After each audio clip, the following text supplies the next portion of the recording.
So, you've got big dreams and ambitious goals, but laziness always manages to stop you from taking action. You know you're capable of so much more, but you just can't seem to turn that ambition into results. I used to be in the exact same situation. I'd waste my days scrolling through social media, telling myself I'd start tomorrow, but tomorrow never comes. Every day, I'd come up with a new excuse to avoid doing what I needed to do. In this video, I want to show you a simple formula that I like to call the TED system, which helped me beat laziness. I'll break it down for you in just a second. First of all, let's be clear about one thing. You are not lazy, or at least you are not lazy in the sense you think. Laziness is only a surface, underneath which we find fear and bad habits. Fear of failure, of falling short, of wasting time on something that might not work. And every time you choose the easy way, you reinforce that behavior, making it more and more automatic. The hardest part is getting started. I know, it sucks. I've been there. But everything changed when I started applying the TED system. This system consists of 3 simple steps. Step 1.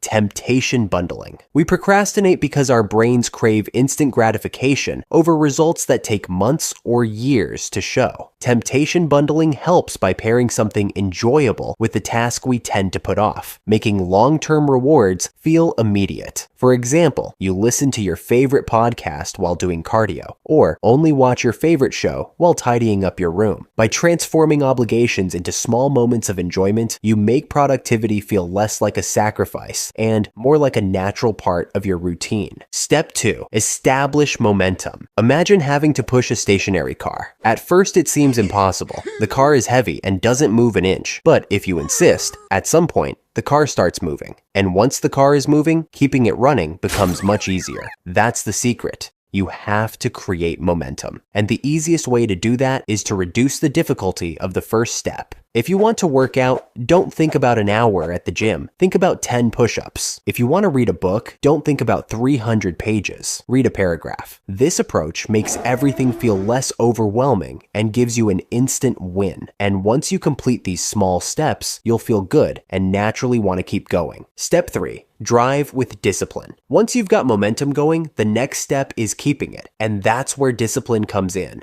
A lot of people think being productive means always feeling motivated, but that's a trap. Motivation is like a wave. It comes in strong, making you feel unstoppable, but then it crashes, and suddenly, you don't even want to get off the couch. If you only act based on how you feel in the moment, you'll quit as soon as things get tough. Discipline is what keeps you moving forward, even when motivation disappears. So, here's how you build self-discipline. Step 1. Define your goals. Before you start anything, it's crucial to set your goal, but more importantly, figure out why you want to reach it. Ask yourself, if I quit today, would I regret it a year from now? If the answer is yes, then you know it's something worth sticking with. Step 2. Follow the never twice rule. Skipping a day happens, but skip twice in a row and you're on your way to building a bad habit. Even if you're low on energy, do the smallest version of the task to keep the momentum going. Otherwise, getting back on track will be way harder. Step 3. Avoid unnecessary temptations. Napoleon Hill once said, "What consumes your mind controls your life." And that's the thing, willpower is limited. The more you burn it up fighting distractions, the less you'll have for the stuff that actually matters. That's why the best way to resist distractions isn't to have more self-control, but to eliminate them at the source. The key? Make distractions harder to access. If your phone is the problem, leave it in another room when you need to work. If you waste hours on Netflix, log out of your account. You got the point. The more obstacles you put between you and the distractions, the easier it will be to stay focused. So, if you've made it this far, it means you have already started to fight laziness. Change starts with a choice,